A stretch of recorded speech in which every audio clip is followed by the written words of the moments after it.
أعوذ بالله السميع العليم من الشيطان الرجيم. بسم الله الرحمن الرحيم. السلام عليكم ورحمة الله وبركاته. الحمد لله الحمد لله الحمد لله الحمد لله رب العالمين وبه نستعين على أمور الدنيا والدين والصلاة والسلام على أشرف الأنبياء والمرسلين وعلى آله وصحبه أجمعين. سبحانك لا علم لنا إلا ما علمتنا إنك أنت العليم الحكيم.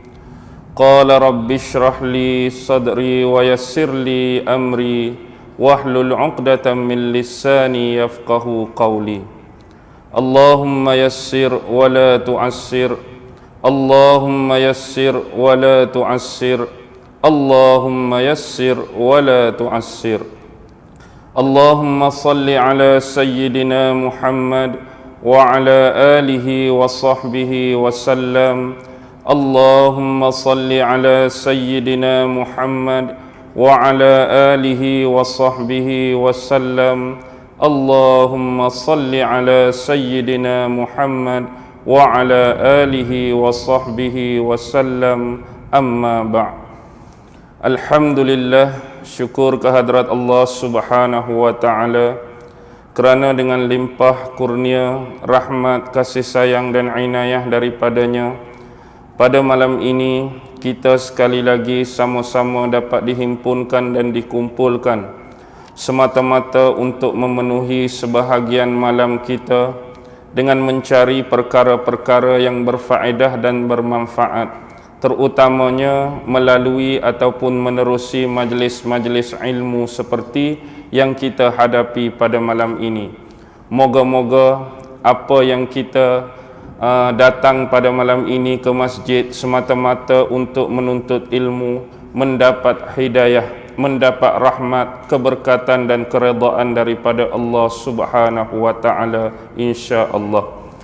Jadi pada malam ini kita akan menyambung kembali sisa-sisa yang masih berbaki mengenai sejarah Babylon.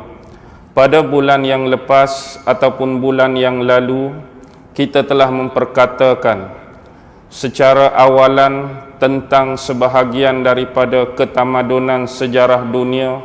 Seterusnya kita memasuki bab ataupun fasal awal tentang zaman awal sejarah kerajaan Babylon yang dimulakan dan didominasi oleh Namrus.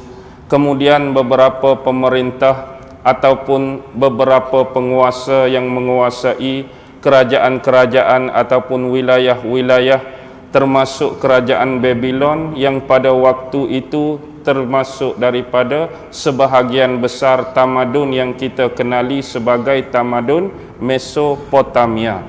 Baik, kalau dahulu mungkin kita lalu secara sepintas ataupun sekali lalu, dan insya-Allah pada malam ini kita akan menuruti secara jajaran apakah sebenarnya yang dikatakan sebagai kerajaan besar Babylon. Buat kali pertama insya-Allah menerusi sejarah Babylon 2.0. Pada malam ini kita akan memulakan dengan sejarah ketamadunan besar Mesopotamia. Kerana ramai di antara hadirin hadirat, muslimin muslimat masih belum mengetahui dengan jelas, dalam erti kata masih belum mengetahui dengan sebenar-benarnya apakah kerajaan-kerajaan besar yang pernah duduk dan bernaung di bawah ketamadunan Mesopotamia. Baik, yang pertama ialah kerajaan paling awal yang bermastautin ataupun bermukim ataupun bernaung di bawah kerajaan besar Mesopotamia ialah kerajaan Sumeria.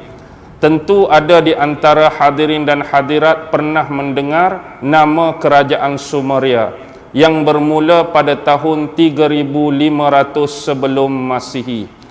Kerajaan Sumeria ini berpusat di sebuah kawasan yang hampir kalau ikut peta hari ini dekat dengan Teluk Parsi.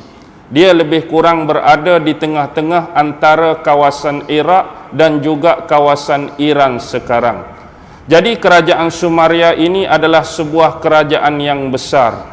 Boleh dikatakan agama yang dianuti ataupun pemahaman yang dianuti oleh penduduk-penduduk Sumeria pada waktu tersebut lebih berasaskan kepada ajaran politisme. Apakah yang dikatakan sebagai politisme?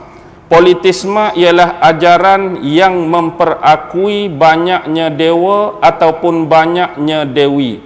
Antara dewa-dewa ataupun antara dewi-dewi, tiga yang paling utama dan tiga yang paling besar yang disembah, yang disanjung, yang diminta doa dan permohonan oleh orang-orang Sumeria pada waktu tersebut. Yang pertama ialah Dewa Uruk, yang kedua ialah Dewa Nippur, dan yang ketiga ialah Dewa Eridu.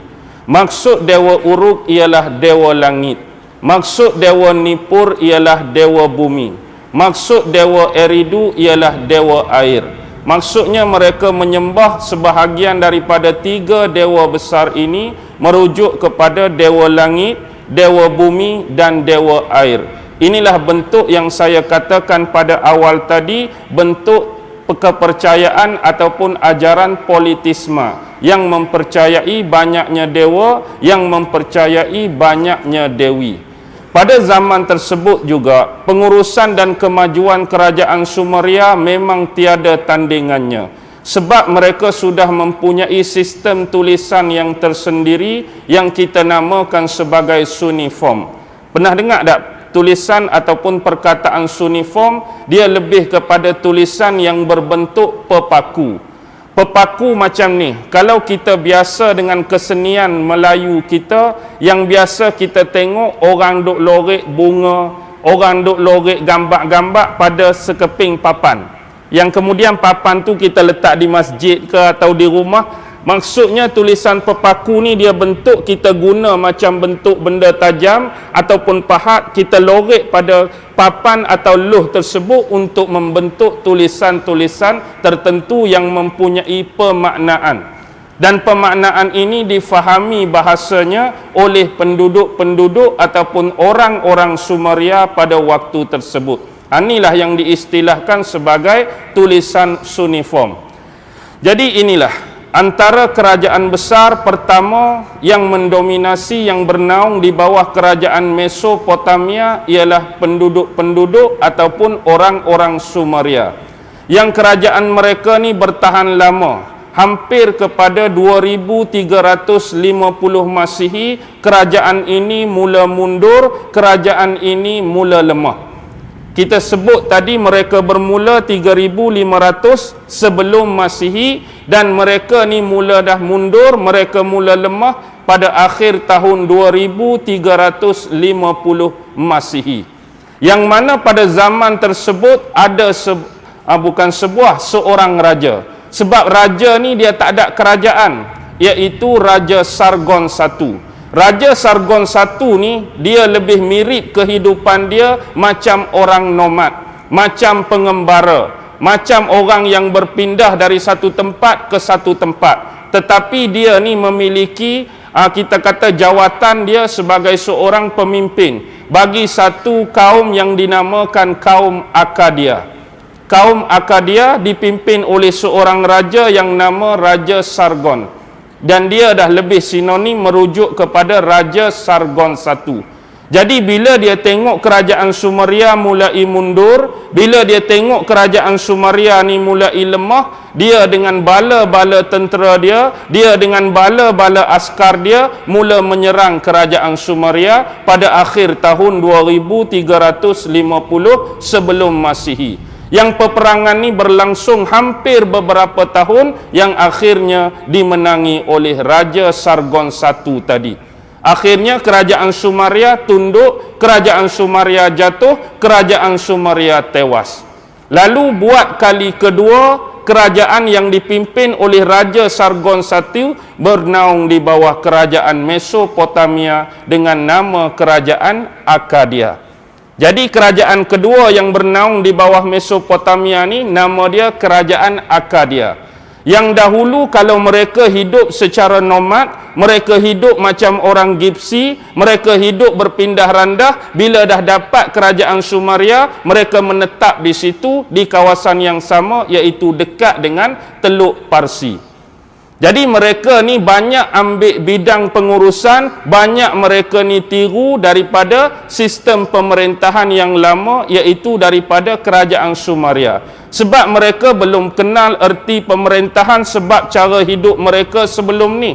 Jadi bila mereka dapat kerajaan baru ni, mereka banyak ambil, mereka banyak tiru, mereka banyak translate, mereka banyak relate daripada apa yang diambil oleh kerajaan asal, iaitu kerajaan Sumeria.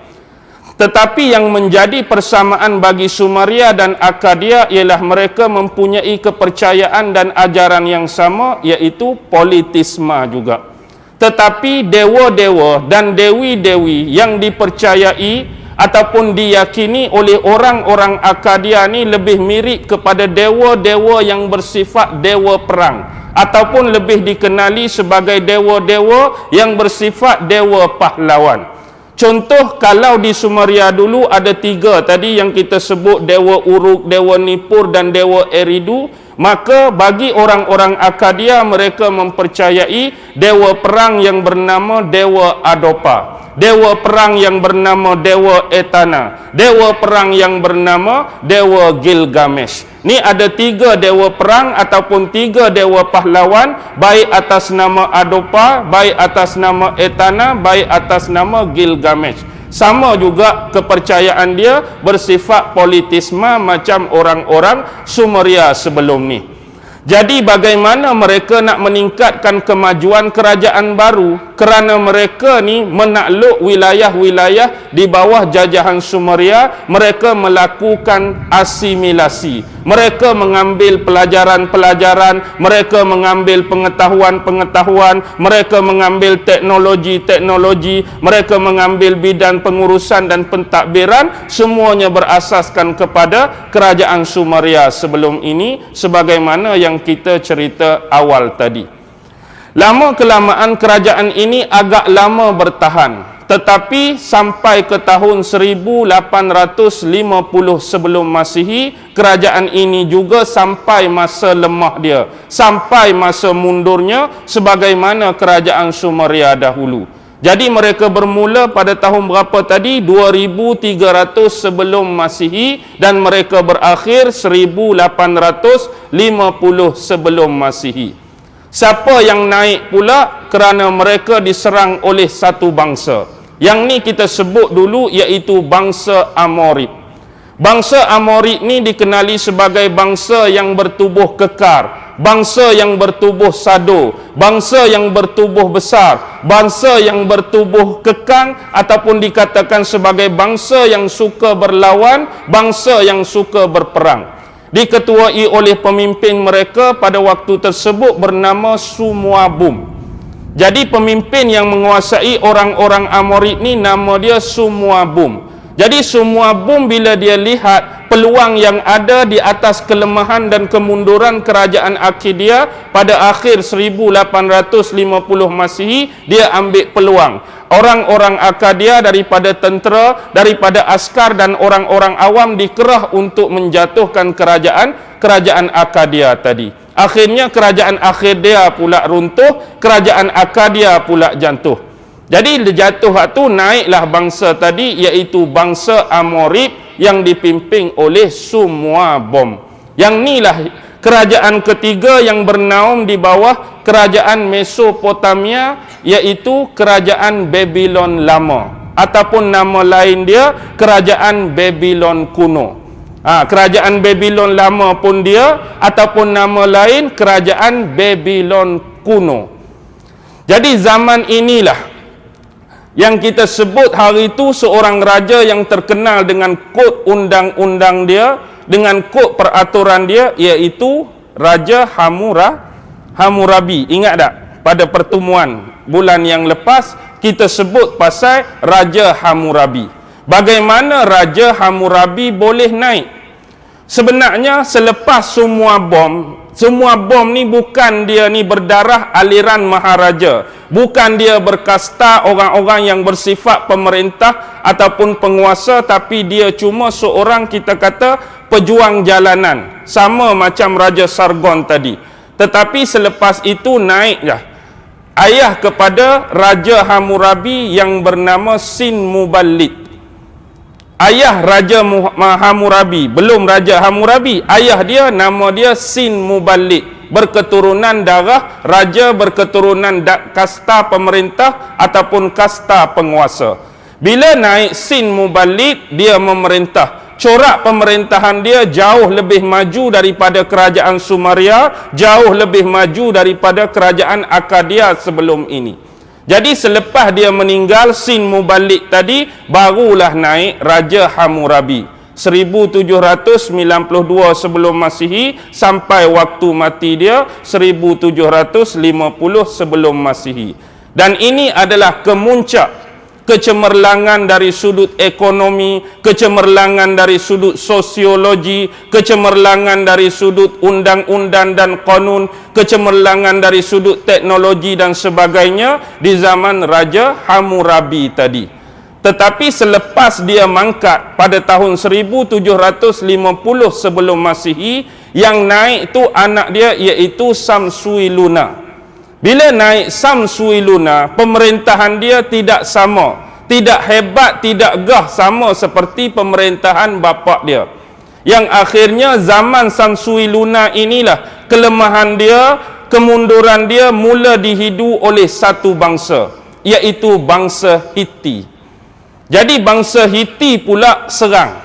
Bangsa Hiti ni bukan bangsa yang besar sangat, tapi bila dah zaman Samsuiluna ni dah lemah, dah mundur, Hiti dengan mudah saja mengalahkan kerajaan Babylon lama ataupun Babylon kuno ni.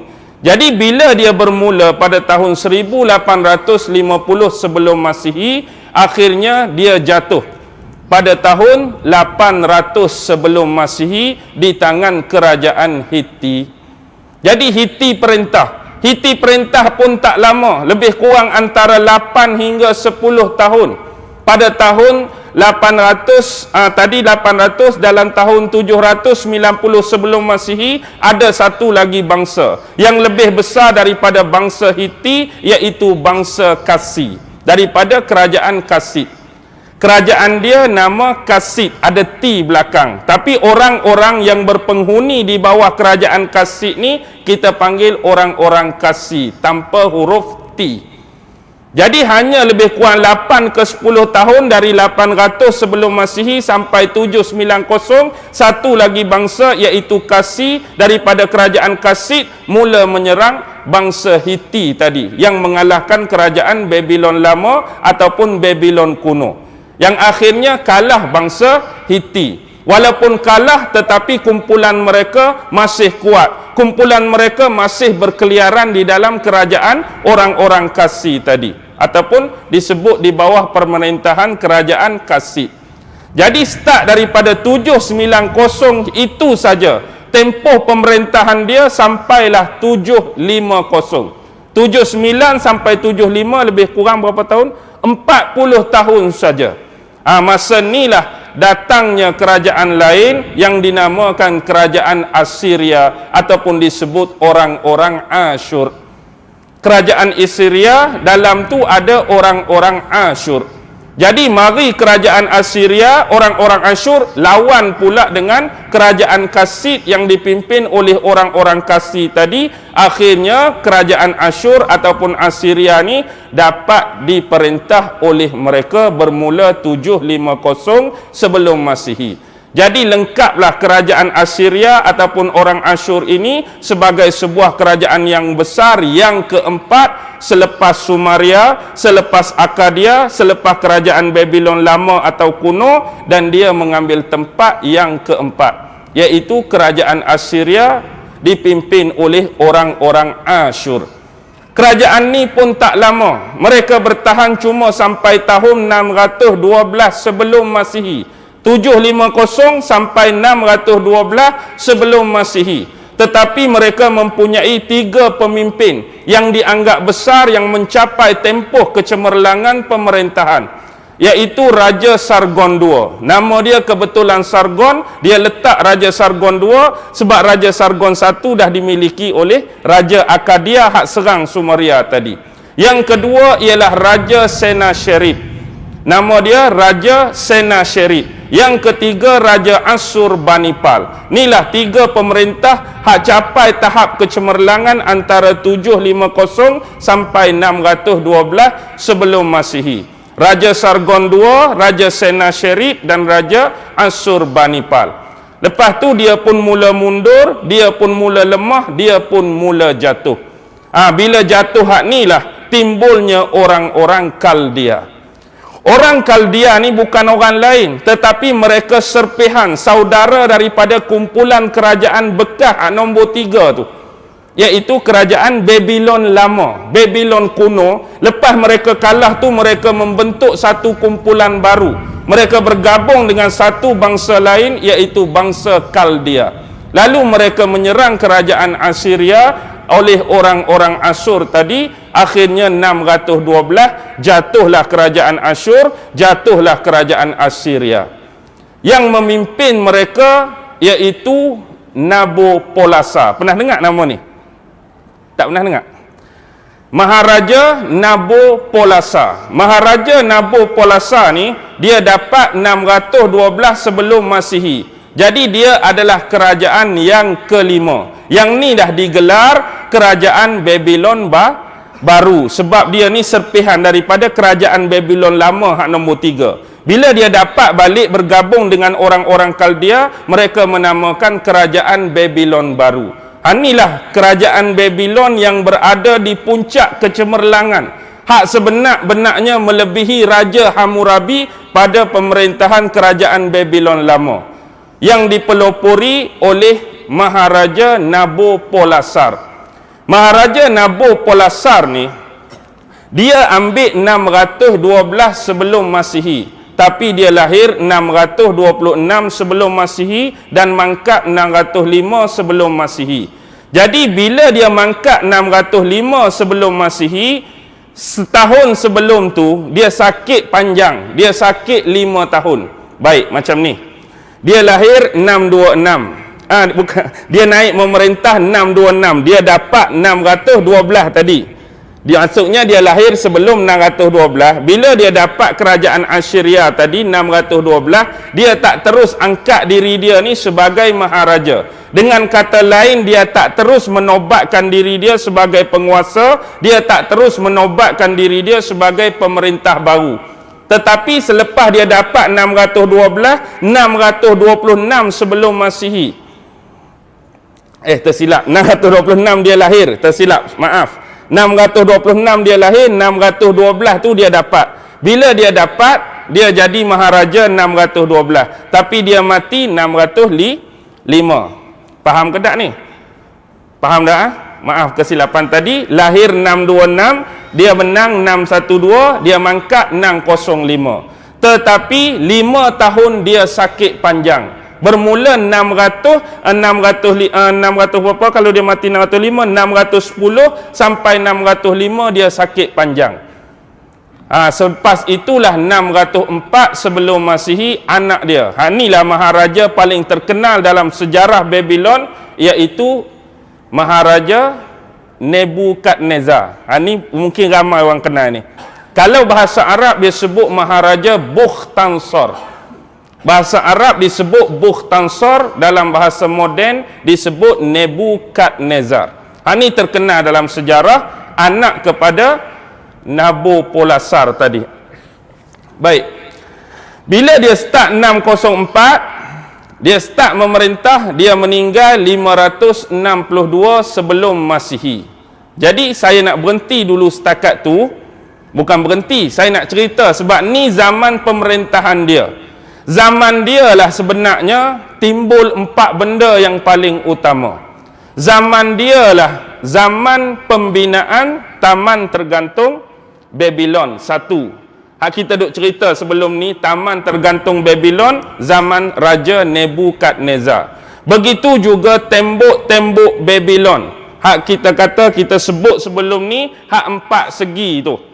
Ada gambar binatang-binatang buas, macam gambar singa, macam gambar rimau, macam gambar naga. Di tembok-tembok besar dia tu juga zaman Raja Nebukadnezar. 2. Zaman dia juga membinanya kuil Marduk. Kita juga sebut pada bulan sebelum ni tentang kuil Marduk.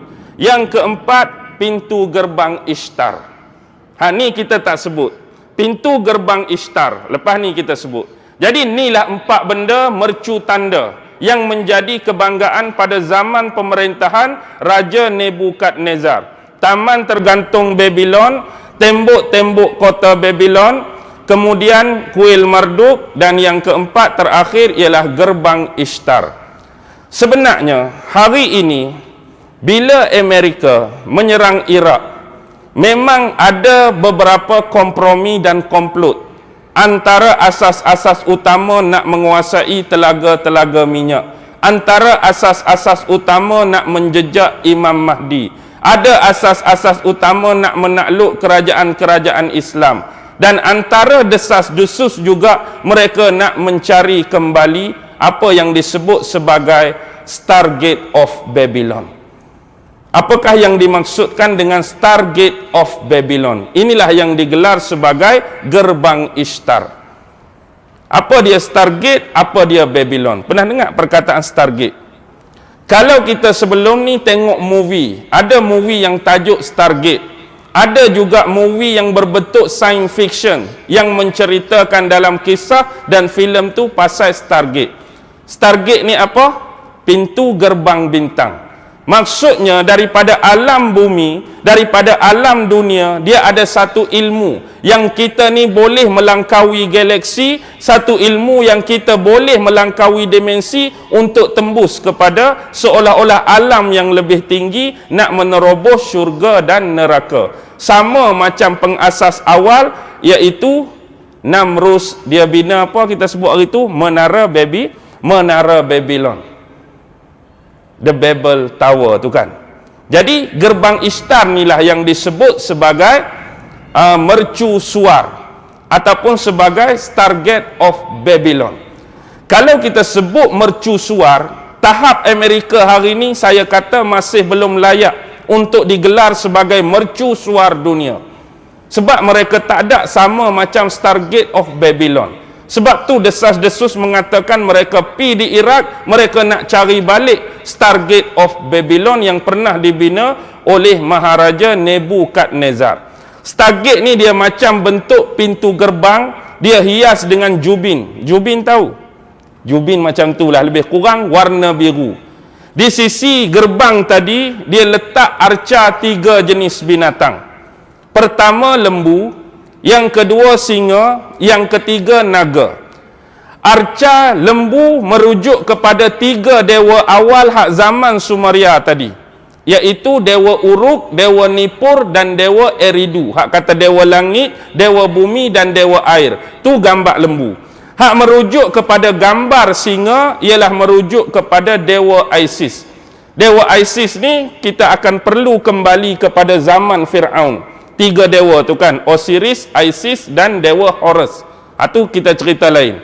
Baik, yang gambar sekok lagi iaitu gambar naga merujuk kepada dewa Marduk, dewa paling besar yang paling diyakini dan dihormati. Sebab kuil hak nombor 3 kita sebut daripada 4 tadi pun nama kuil Marduk.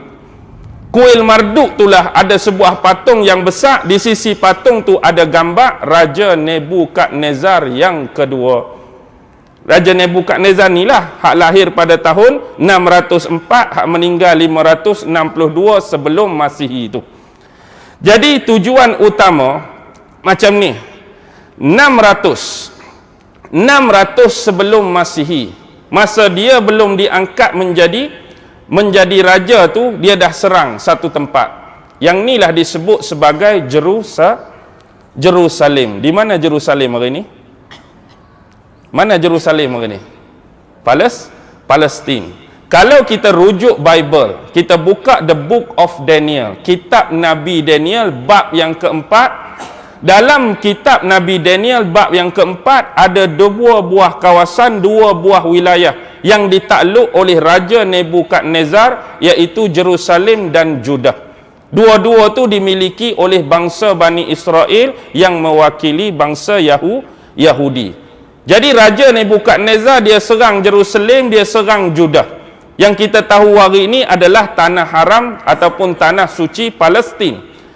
Dia memang amat benci orang Bani Israel, dia memang amat benci orang-orang Yahudi. Bila dia serang, dia habis meruntuhkan kota-kota, dia habis meruntuhkan tembok-tembok, akhirnya dia mula masuk kawasan kuil-kuil suci.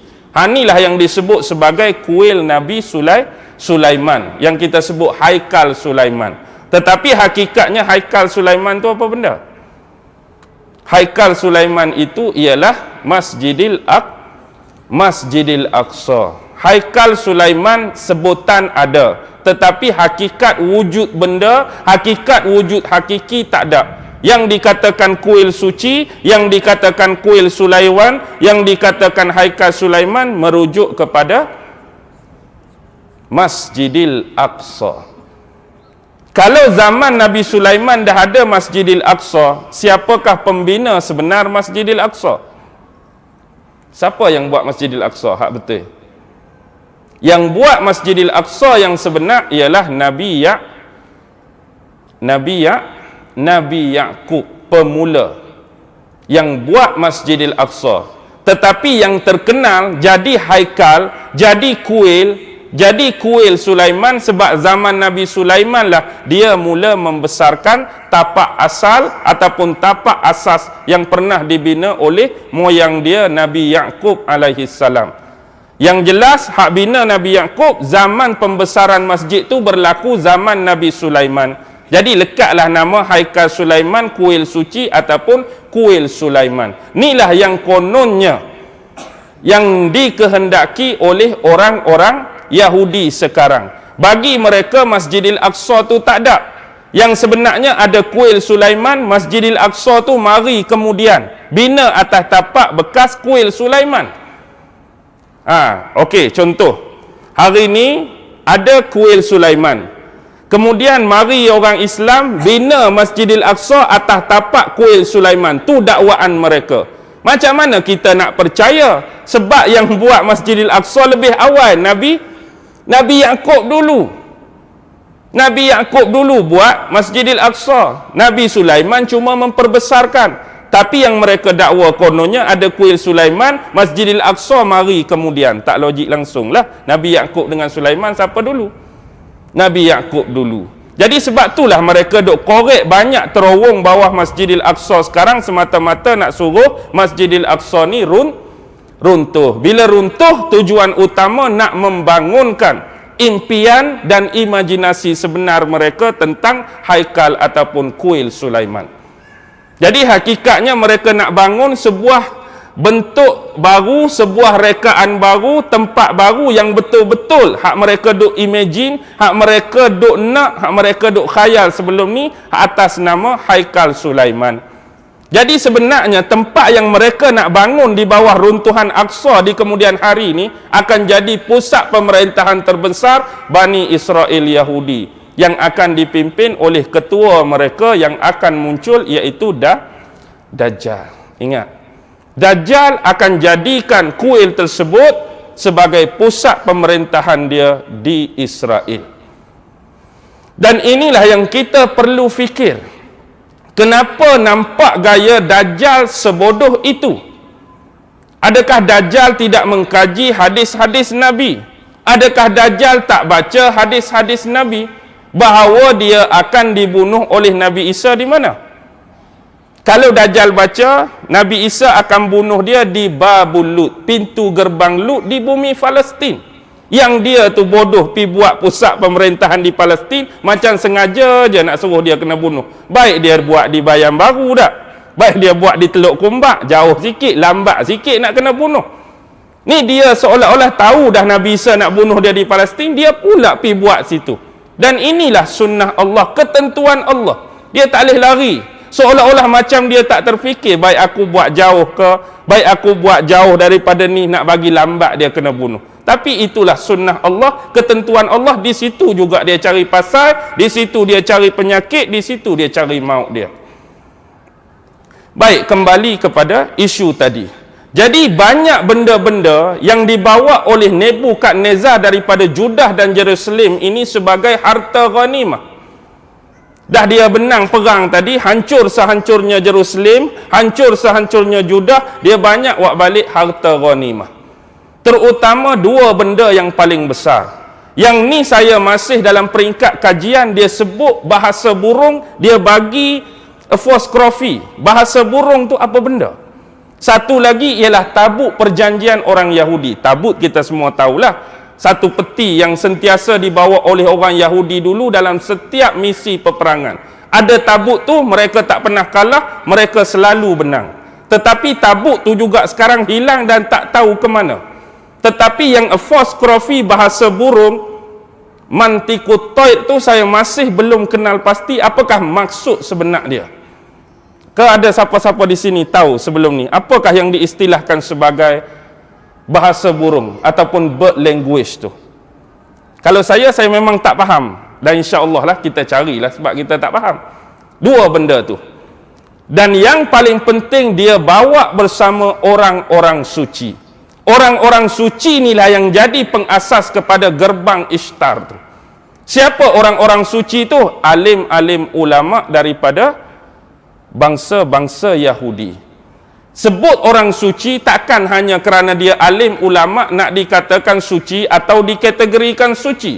Ada dua orang nabi di situ, iaitu Nabi Daniel dan Nabi Yehezkiel. Nabi Daniel dan Nabi Yehezkiel bersama dengan satu riwayat 70 orang ulama, satu riwayat 90 orang ulama. Jadi kalau kita nak kata hak 70, ulama ada 68 termasuk Nabi Daniel dengan Nabi Yehezkiel. Kalau kita nak ambil riwayat hak 90, 88 ulama, Nabi Daniel dan Nabi Yehezkiel. Jadi dia bawa nabi-nabi ni semua dan orang-orang alim tadi ke Babylon. Hak lain tu dia angkut sebagai orang tawanan. Dia nak suruh hina sungguh bangsa Bani Israel, dia nak suruh hina sungguh bangsa Yahudi. Jadi orang-orang yang mendapat tempat di hati dia, geng-geng ulama, geng-geng cendekiawan tadi. Di sinilah mereka berhimpun di satu tempat, berdekatan dengan taman tergantung Babylon. Mereka mula membentuk satu kitab baru, iaitu terjemahan dan pentafsiran bagi Taurat yang asal, iaitu kitab Talmud. Pernah dengar kitab Talmud? Kitab Talmud ni bukan wahyu. Kitab Talmud ni bikinan manusia. Kitab Talmud berasaskan kepada logika, berasaskan kepada pemikiran manusia.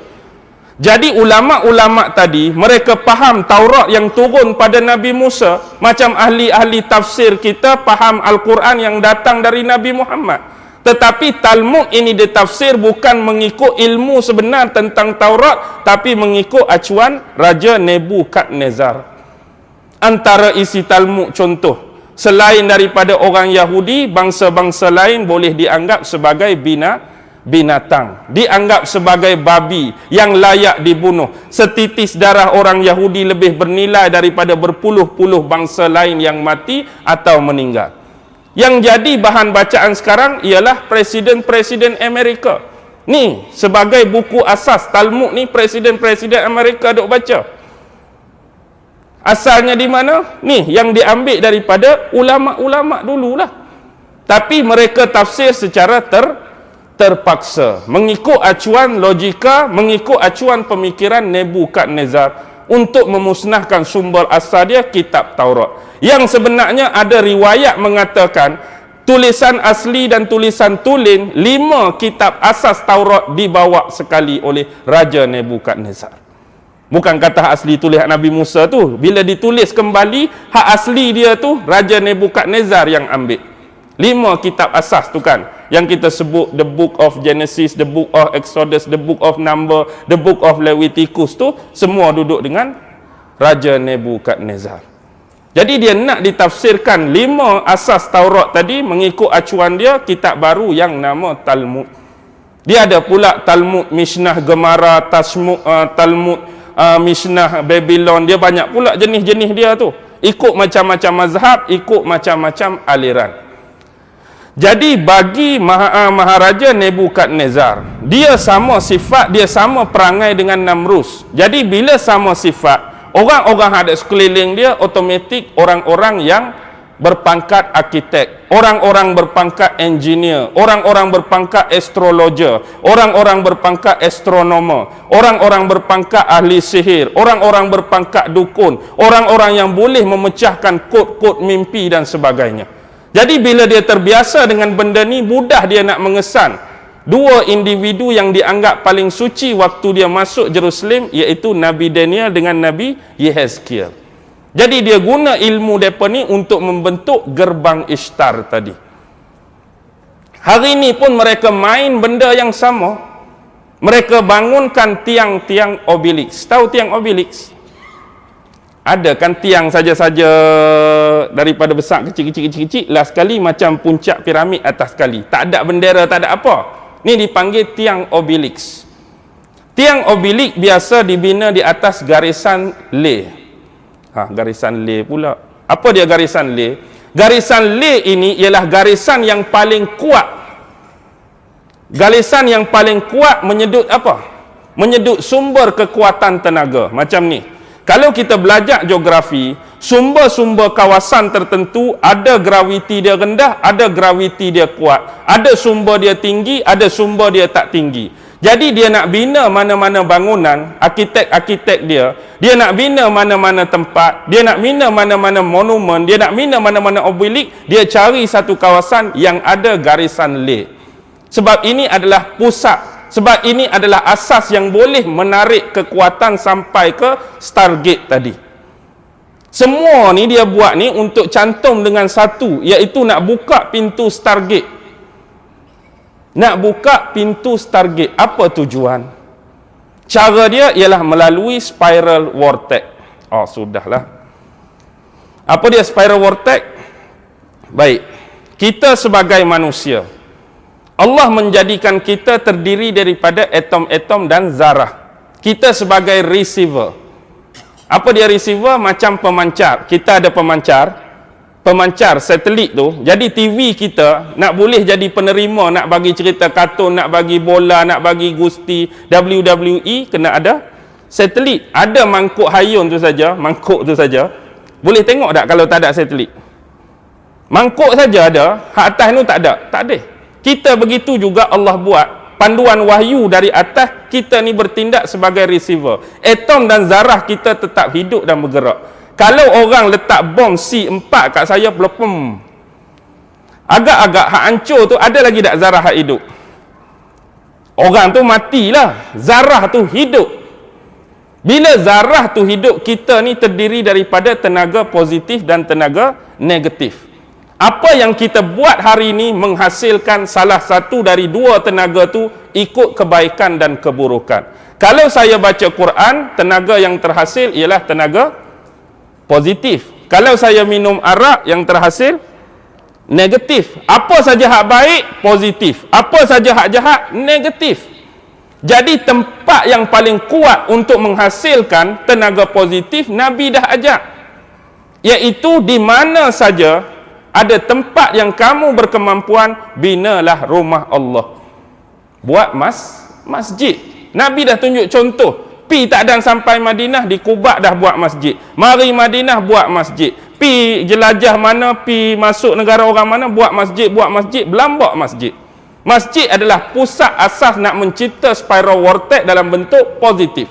Sebab dalam tu kita buat apa? Semayang positif, baca Quran positif, beramal positif, zikir positif, wirid positif. Adakah orang mari duduk buat benda-benda jahat dalam masjid? Tak ada.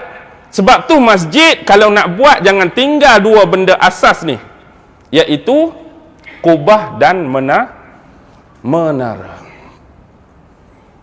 Nabi kata nak buat masjid, buat, jangan tinggal dua asas masjid, kubah dan menara. Itulah yang ganti kepada Obelix yang dia buat.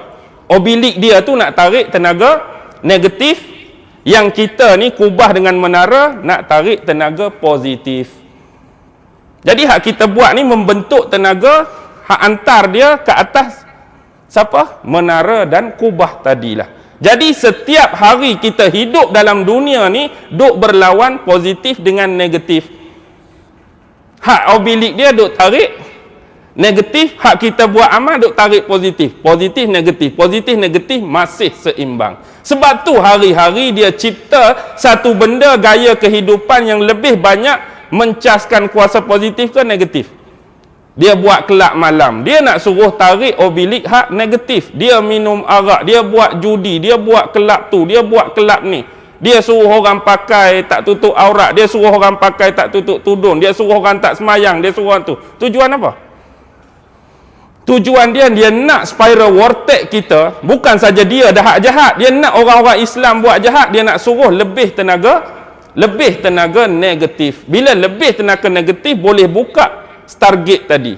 Lalu akan keluarlah apa? Hak ni yang dia asas tu, dia bina awal-awal lagi. Tahun 1985 dia start dengan filem E.T. Ingat E.T. hak orang kepala besar. Dia nak start dah, nak main benda-benda lagu tu akan turun. Agak-agak ada betul tak E.T.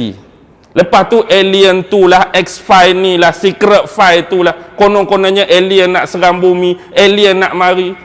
Alien pun satu bahlul, dekat-dekat hujung dunia baru dia nak turun. Awal asal zaman Nabi Adam tu tak berasa nak turun kah? Zaman Nabi Adam dulu, ada orang dah atas dunia, mari kita turun, mari kita berkawan. Ni hujung-hujung dunia nak kiamat baru E.T. nak turun, alien nak turun, hatulah nak turun. Dia memperkenalkan asas-asas ni. Alien nak serang bumi, jadi keluarlah UFO apa, semua ni mainan depa saja. Kita ada kena tipu. Unidentified flying object tu kan, UFO. Sebenarnya dia apa dia tu? Orang apa dia ni? Teknologi manusia ke teknologi atas langit tu? UFO tu bang. Teknologi manusia ke teknologi alam gaib? Teknologi manusia saja. Hak tu Jerman buat selepas perang dunia kedua lagi. Jadi hak dia kita duk nampak tu, dia duk tengah test lah tu. Dia duk tengah uji persediaan perang akhir zaman. Kita duk di mana? Duk kayuh basikak tu tak? Basikak hak kurangkan lemak tu. Tak habis-habis. Berapa kilo dah ni? 100. Berapa kilo ni? 90. Duk gatih hak tu. Orang lain dah kecepatan cahaya dah, kita duk gatih hak tu. Orang Islam. Jadi tu asal. Jadi sebab itulah mereka runtuhkan apa? Mereka runtuhkan WTC. Mereka runtuhkan WTC. Tengah tu ada apa? Tengah di dasar WTC tu, di tapak tu ada apa? Ada apa? Despair kan? Despair. Bola pernah pi tak daya bumi tahun 80-an 90-an? Depan bangunan daya bumi kan ada geluk macam dunia. Dia macam tu. Dia sentiasa berpusing 24 jam. Tapi mengikut arah tawaf macam Kaabah. Sebab itulah pusat dia. Kalau hari ni kita buat baik, macam tawaf di Kaabah, yang naik kuasa apa? Kuasa positif, tawaf Kaabah. Dia pun dia akan kumpulkan kuasa negatif, itulah yang akan bawa naik. Sebab tu Iblis dan Dajjal tahu teknologi ni. Hak boleh buat jadi spiral vortex, ikut tawaf ke tak ikut tawaf? Tak ikut tawaf. Tak ikut tawaf lah jadi sakit, tak ikut tawaf lah jadi lemah. Kita hari ni duk ikut dia lama dah. Ambil perkara paling mudah, pagi-pagi nak pergi kerja, bini buat kopi. Kita kacau sudu tu ikut tawaf ke ikut biasa? Ambil yang paling mudah. Kita kacau tu, ikut tawaf ke ikut biasa? Cuba sekali kacau ikut tawaf. Kalau teh pun dia tak rasa kopi lah, dia rasa teh juga. Bukan kacau tawaf tu dia jadi rasa lain, tak. Tapi ada benda pada tubuh anda. Dia lebih menyihat, dia lebih menyegarkan anda. Dan yang paling penting, selama dia duk main lagu ni, bumi masih seimbang, dunia masih seimbang. Dia memang tak boleh buat apa. Tetapi isyarat Allah jelas. Untuk terjadinya kiamat, satu benda harus hancur, satu benda harus musnah. Pemangkin kekuatan umat Islam sekarang, seolah-olah dengan nisbah kata kiamat tak akan berlaku selagi benda ni ada. Apa dia? Kaabah. Itulah isyarat Rasulullah. Kaabah mesti hancur, Kaabah mesti runtuh akhir zaman. Bila Kaabah hancur, bila Kaabah runtuh, spiral vortex terbesar positif umat Islam dah tak ada. Jadi nak sampaikan benda baik pada Allah, asas dia dah bankrupt, dunia akan panas, dunia akan haru biru. Waktu tu kiamat akan start. Inilah pentingnya Kaabah runtuh. Bukan kata jadi penting bagi kita Kaabah runtuh. Nak cakap isyarat nak pergi akhir zaman, itu akan berlaku. Dan kita kena faham sistem ni. Dan inilah yang menjadi kepentingan tentang Stargate of Babylon tadi. Ni asas yang dia nak buat. Oi. Lambat lagi tak? Kena berhenti dah. Okey, kembali. Sebenarnya kita nak pergi ke satu tempat lagi, Taman Bergantung Babylon. Taman Bergantung Babylon ni bukan idea asal Nebukadnezar. Tetapi dia ialah idea asal siapa? Raja Akkadia hak mula-mula lagi. Iaitu Raja Sargon. Raja Sargon I bina dah 2300 sebelum Masihi, masa dia memerintah. Tapi taklah segah, tidaklah secantik hak macam taman tergantung yang dibina oleh Raja Nebukadnezar. Jadi dia ambil idea tu daripada Raja Sargon I, dia buatlah benda tu. Dia asal cerita, hak riwayat paling kuat macam ni. Raja Nebukadnezar ni, dia ada isteri nama Emiyetis. Dia nama Nebukadnezar, isteri dia nama Emiyetis. Emiyetis ni, dia ialah anak maharaja daripada kerajaan Medes. Pernah dengar kerajaan Medes? Tak pernah. Kerajaan Media?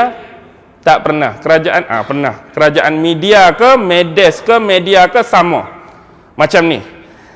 Kerajaan Media atau Medes tu, dia ialah kerajaan Iran kuno. Kerajaan Parsi kuno, kerajaan Medes. Dia naik sezaman dengan Babylon ni lah, tapi dia belah Parsi sikit. Jadi Raja Medes ni, dia ada anak perempuan nama Emiyetis, dikahwinkan dengan Raja Nebukadnezar, semata-mata nak mengukuhkan dua kerajaan yang besar, kerajaan Medes dan kerajaan Babylon ataupun kerajaan Kaldea tu. Jadi bila dia kahwin, kawan ni hidup dengan suasana yang jenih, pokok subur, pokok menghijau, ada bukit bukau, ada lereng, ada tereh, ada gunung ganang. Tiba-tiba kena mai duduk di Mesopotamia, kerajaan Kaldea, hak jenis tanah rata, tanah tanduh, tanah batu-batu. Jadi dia pun duk teringat, duk cerita dekat suami Raja Nebukadnezar ni, teringat kampung halaman dia, ada bukit bukau, ada pokok, ada air terjun. Jadi itulah yang jadi punca idea Raja Nebukadnezar nak buat taman tergantung khas hadiah untuk isteri dia Emiyetis tadi. Baik, sebelum kita pi jauh, kita pi sekejap ke kerajaan Medes, kerajaan Media ataupun Media. Macam ni. Kita sebut tadi kerajaan Parsi kuno, Iran kuno, bersebelahan dengan Babylon tadi. Sebenarnya kerajaan ni ada 36 tamadun, tahu tak? Panjang ni. Parsi kuno, Iran kuno ada 36 tamadun. Dan kerajaan Medes ni dah kerajaan nombor 5 dah. Dia mula-mula start tamadun Proto-Elam. Tamadun Proto-Elam ni lebih kurang 3200 sampai 2700 sebelum Masihi. Habis tu dia keluar tamadun yang kedua, tamadun Jiraf. Tamadun Jiraf ni lebih kurang 3000 sebelum Masihi sampai 5 sebelum Masihi. Kemudian keluar pula tamadun Wangsa Elam. Tamadun Wangsa Elam ni 2700 sebelum Masihi sampai kepada 539 sebelum Masihi. Kemudian ada pula tamadun dia panggil Kemaharajaan Manai.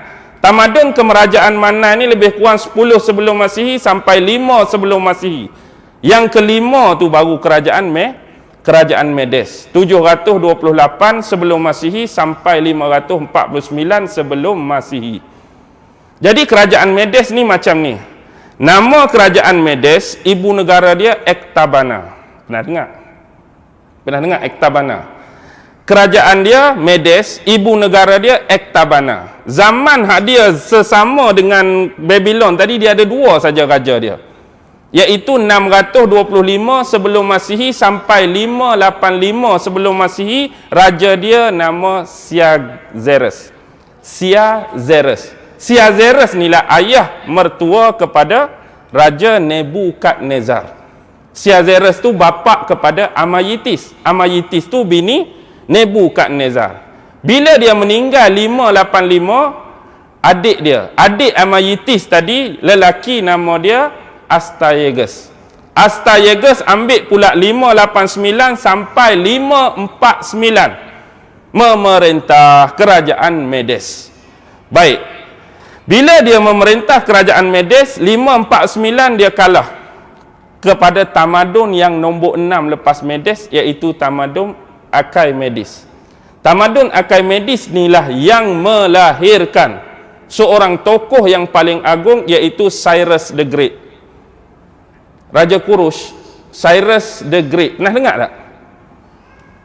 Cyrus the Great, tak pernah dengar. Cyrus the Great ni lah orang kata Iskandar Zulkarnain. Takkan tak pernah dengar? Okey, biar dulu. Kita tengok siapa yang mengalahkan dia 549 tadi, iaitu kerajaan ketamadunan Achaemenid. Kerajaan Achaemenid ni nombor 6 lepas Medes. Tapi walaupun nombor 6 dia sama naik. Sebab dia naik 648 sebelum Masihi, dia habis 330 sebelum Masihi. Itu kerajaan Achaemenid. Jadi bapa kepada siapa tadi? Bapa kepada Cyrus the Great ni nama dia Cambyses I. Cambyses I dia cuba lawan kerajaan Medes tapi tak menang. Kemudian bila dia meninggal, anak dia inilah, iaitu Cyrus the Great. Cyrus the Great lawan 549 sebelum Masihi, menang, kalahlah Raja Astyages tadi. Bila kalah, dia dapat kerajaan Medes. Dia nak sangat sebab apa? Sebab bapa Cyrus the Great, Raja Cambyses I tu adalah daripada kerajaan Achaemenid. Tetapi mak dia, Mandanes. Mak dia nama Mandanes adalah daripada kerajaan Medes. Dia nak juga kerajaan mak dia. Seolah-olah ni hak bapa, tu kerajaan hak asal daripada asal mak dia, dia nak apa? Dia nak takluk, dia nak jajah juga. Jadi dia dapat jajah. Jadi bila dia dapat jajah, dia naik takhta 559 sebelum Masihi. Baru dia tabal dia sebagai maharaja. Dia kahwin dengan seorang perempuan nama apa? Kasadane. Isteri dia nama Kasadane. Dapat 4 orang anak. Anak pertama Cambyses II. Sebab nama bapa dia Cambyses I. Anak kedua nama Smerdis. Anak ketiga Artiston. Anak keempat Atosa. Jadi keempat-empat anak dia tadi meneruskan kegemilangan pemerintahan dia. Bila dia merintah 30 tahun saja. 559 sampai 529. Dia mati 529, Cambyses II anak dia tu jadi raja. Bila raja 525 dia takluk Mesir macam-macam lah sampai Raja Darius III kalah pula dekat Alexander the Great from Macedonia pula. Panjang cerita pula. Baik, sekarang bila rujuk Cyrus the Great, ini adalah salah satu watak, salah satu personality yang dikaitkan dengan Zulkarnain. Benarkah dia Zulkarnain yang dimaksudkan dalam Quran yang Allah sebut 3 kali? Kita baca surah Kahfi, ada berapa plot surah Kahfi? 4 plot surah Kahfi kan. Pertama kisah Ashabul Kahfi. Yang kedua kisah 2 pemilik kebun, betul? Yang ketiga Nabi Musa dan Nabi Khidir. Yang keempat Zulkarnain dan Ya'juj Ma'juj. Jadi Zulkarnain dalam plot dia tu 3 kali Allah sebut. Benarkah Cyrus the Great ni dianggap sebagai Zulkarnain? Baik. Ada pandangan dan riwayat pertama mengatakan, tulisan seorang profesor daripada Indonesia, pernah tengok buku dia? Alexander itulah Zulkarnain kan? Profesor Alexander Sasongko. Pernah baca buku dia? Dia berpendapat, dia berpandangan Alexander the Great from Macedonia itulah Iskandar Zulkarnain. Tanpa kita mencari kelemahan dan kekurangan seseorang, yang kita buat ialah menerima berlapang dada, terbuka dengan pendapat dia. Dia sudah menyediakan artikel dia, dia sudah menyediakan bahan uji dia, dia sudah menyediakan kajian, dalil-dalil, bukti-bukti dan hujah dia. Dan dia nak mengatakan Alexander from Macedonia adalah Iskandar Zulkarnain, itu terserah kepada dia. Bukti-bukti, dalil hujah, dia dah bentang, kita hormat pendapat orang. Satu. Yang kedua, hak ni lah, iaitu Cyrus the Great. Jadi kalau kita tengok zaman Cyrus the Great, dia lahir 590 sebelum Masihi. Dia naik jadi maharaja 559, dia mati 529. Adakah sama masa dia sezaman dengan Al-Quran sebut pasal Ya'juj Ma'juj tu? Baik. Ada satu lagi. Untuk diri saya ni, saya sebut, saya menolak pandangan pertama, saya juga menolak Cyrus the Great adalah Alexander Zulkarnain. Saya pernah meneliti dan mengkaji satu lagi perwatakan, satu lagi personality. Iaitu ada 11 jajaran keturunan dia. Yang pertama, nama dia ialah memang Zulkarnain bin Kilish bin Batrius bin Hurmus bin Hurdus bin Mantun bin Rumi bin Latin bin Yunan bin Yafis bin Sam. Keturunan dia hak sebelah tu sampai kepada anak Nabi bukan Sam last kali, Yafis bin Nuh. Sebab anak Nabi Nuh ada berapa semua? Anak Nabi Nuh ada berapa? 4. Pertama Kan'an, tapi hak sulung terkorban sebab dia tak mau ikut Nabi Nuh, lemah dalam banjir besar. Yang kedua Sam, yang ketiga Ham, yang keempat Yafis. Jadi jalur dia tadi Sam ke Ham ke Yafis. Zulkarnain bin Kilish bin Batrius bin Hormuz bin Hurdus bin Mantun bin Rumi bin Latin bin Yunan bin Yafis. Bila dia bin Yafis, dia sama jalur keturunan dengan Ya'juj Ma'juj. Ya'juj Ma'juj anak keluar ni pun keturunan yang terakhir, iaitu keturunan Yafis. Tetapi sejarah lebih memberatkan Zulkarnain ini mempunyai hubungan persaudaraan dengan Nabi Khidir. Mereka adalah saudara sepupu. Nabi Khidir dengan Zulkarnain adalah saudara sepupu. Balia bin Malkan bin Falih bin Abir bin Shalih bin Arfashad bin Sam bin Nuh. Nama sebenar Nabi Khidir. Sebab mereka sepupu bukan melalui bapa. Bapa Zulkarnain keturunan Yafis. Bapa Nabi Khidir keturunan Sam. Mereka saudara sepupu melalui ibu masing-masing. Masih jalur keturunan Sam. Jadi ada dua pendapat, ada dua pandangan. Satu, mengapa Nabi Khidir berusia panjang. Satu macam ni. Tok mereka dulu ahli astrologi, ahli astronomi, nama Shankiti, mengikut riwayat. Jadi tok dia ni duk intai langit, duk intai apa? Tiba-tiba ada satu bulan pula, ada satu bintang. Bintang ni hari ni kita namakan bintang Orion. Tiba-tiba bintang Orion tu duduk di satu garis lajur dia, duduk tepat-tepat di situ. Tiba-tiba dia cakap dekat bini dia siapa? Nenek dua-dua orang tu lah. Dia cakap kalaulah orang tu dah kahwin dan kemudian dia ajak pasangan dia berkelamin, bersetubuh. Kalau betul-betul jatuh air mani kedudukan bintang Orion di sini, anak dia akan berumur panjang. Dengar kepada si kakak. Kakak ni mak kepada Nabi Khidir. Dia pun pergi ajak suami dia buat projek berkelamin, jatuh benih, seolah-olah jatuh benih Nabi Khidir. Kemudian dia pergi dengar lagi lepas tu. Bintang tu dah berganjak. Bila berganjak ke tempat lain, bapak dia duk cerita lagi ni, kalau bintang ni duk di jalur ni, kalau dia berkelamin, dia bersetubuh dengan isteri dia, jatuh benih, anak dia akan jadi pemerintah timur dan barat. Dia pun pergi cerita ke adik dia, aku dah beres dah, aku dah selesai dah, kalau hang nak buat, hang buat pula. Jadi adik dia pun ajak suami dia, jatuhlah benih Iskandar Zulkarnain. Sebab dia dua-dua beradik mak tu. Tu satu riwayat, tapi riwayat ni tak kuat, tapi dalam kitab disebut. Saya cuma nak sebut sebab ulama sebut. Kebenaran kesahihan dia tak pasti. Tapi hak paling pasti dan paling benar sebab dia meminum ma'ul hayah, air kehidupan.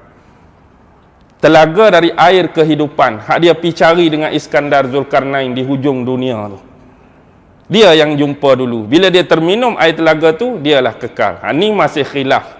Perbahasan. Hari ni ada orang kata Nabi Khidir masih hidup, ada orang kata Nabi Khidir mati meninggal, tu khilaf ulama. Tak perlulah menyalahkan mana-mana. Ikut dalil masing-masing. Boleh faham? Boleh faham? Pening tak? Tu asal tadi saya minta whiteboard. Bila saya sebut macam ni, orang tak ada nak ingat, orang tak ada nak tulis. Bila ada whiteboard tu, orang boleh salin balik lah. Tarikh, hari bulan, nama apa semua. Tapi dah terlepas nak buat macam mana. Okey, boleh berhenti tak? Boleh. Oh, Ustaz ada. Alah, siapa pula ni?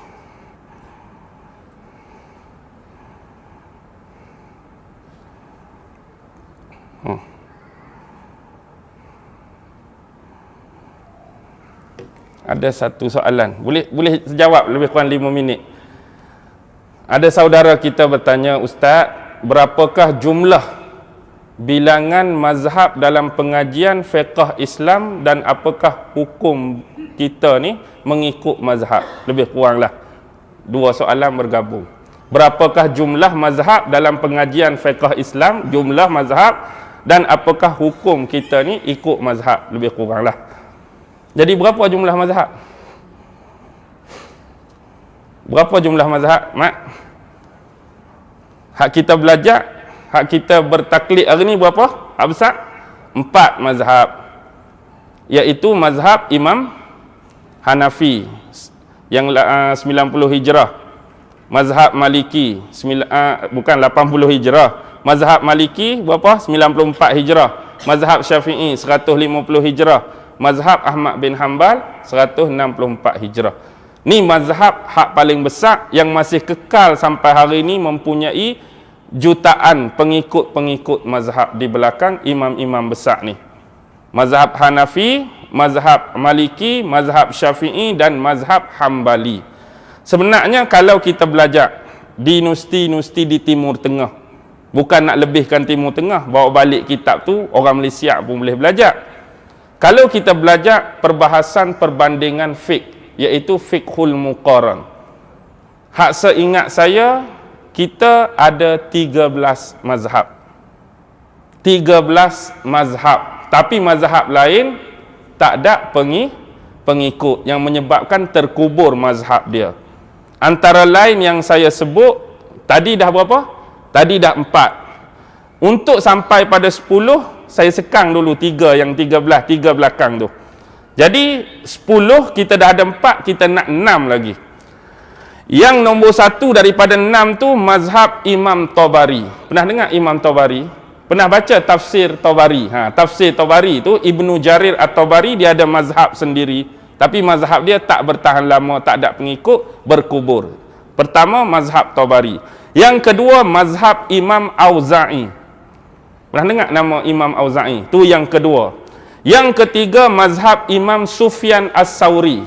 Dia bukan saja fiqh hebat, dia juga seorang ulama sufi, ulama tasawuf. Sufyan As-Sauri berguru dengan Rabi'atul Adawiyah. Yang ketiga Sufyan As-Sauri. Yang keempat ialah Imam Lais bin Sa'ad dari Mesir. Lais bin Sa'ad ni guru Imam Syafi'i. Imam Syafi'i bukan saja belajar dengan Imam Malik di Madinah, tapi bila dia pergi Mesir, inilah guru dia, Lais bin Sa'ad. Dikatakan Lais bin Sa'ad ni lebih alim dari Imam Syafi'i, tapi sebab dia tak ada pengikut. Tu yang keempat, mazhab Lais bin Sa'ad. Yang kelima, mazhab Abi Daud Al-Asbahani. Yang ni tak popular, tapi ada mazhab Abi Daud Al-Asbahani. Yang keenam, mazhab Daud Az-Zahiri, Imam Zahiri, yang ambil zahir ayat saja tu. Tu 6, campur 4 jadi 10. 13 tu sebab saya asing tadi, sebab dia lebih kepada Syiah, iaitu mazhab Syiah Ismailiyah, Syiah Imamiyah dan Syiah Zaidiyah. Jadi 4 campur 6 10, 10 campur 3 13. Itulah. Jadi perbahasan fiqh muqarran bukan semestinya satu hukum tu ada 13 mazhab ni, tak. Kadang-kadang satu hukum tu ada 5, kadang-kadang satu hukum ada 6, kadang-kadang satu hukum ada 7, 8. Pandangan-pandangan imam-imam mengikut mazhab dan kecenderungan masing-masing. Jadi hak setakat saya belajar ada 13. Kalau orang lain belajar lebih lagi, ilmu dia lagi tinggilah. Apakah hukum bermazhab? Hukum bermazhab. Hukum bermazhab, saya tak alim, saya tak reti, jadi saya ni wajiblah bagi saya. Sebab saya tak alim, saya tak reti. Takut orang lain hak hebat, dia rasa dia terror, dia rasa reti, aku tak payah pakai mazhab. Dia tak payah pakai mazhab. Agak-agak boleh tak? Lepas ke tak payah pakai mazhab? Dia macam ni sebenarnya. Yang dikatakan tidak bermazhab. Bukan tak bermazhab, macam ni.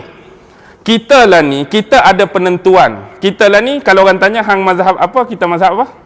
Mazhab Syafi'i. Ada satu lagi, dia bukan tak mau mazhab, dia tak tolak mazhab, tetapi dia nak macam ni. Dia nak sekiranya datang satu hukum. Kita kata hukum A.